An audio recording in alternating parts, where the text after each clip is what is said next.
আসসালামু আলাইকুম। হ্যালো বন্ধুরা, গ্রামের বাড়ি এসেছিলাম ঈদের ছুটিতে। আমাদের গ্রামের বাড়িতে আমাদের একটা খামার আছে, তো সেখানে যাচ্ছিলাম।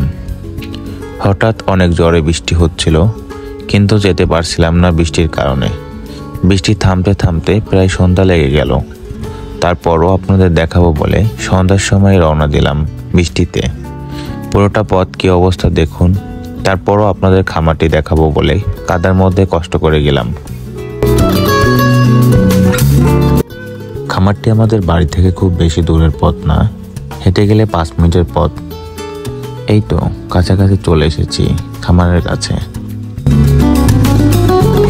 এই যে দেখা যাচ্ছে কলা বাগানটি আমাদের। আমরা এখন খামারে প্রবেশ করব। প্রবেশ করে আপনাদের দেখাবো যে গরুগুলো কি অবস্থায় আছে বর্তমান। আমাদের খামারে বর্তমানে গরু আছে 8টি। এর মধ্যে গাভী গরু রয়েছে 5টি এবং বাছুর রয়েছে 3টি।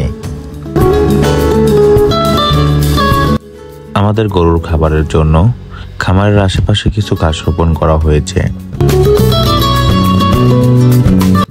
তো বন্ধুরা, ভিডিওটি ভালো লাগলে অবশ্যই একটা সাবস্ক্রাইব করবেন এবং লাইক কমেন্ট শেয়ার করে দিবেন। আল্লাহ হাফেজ।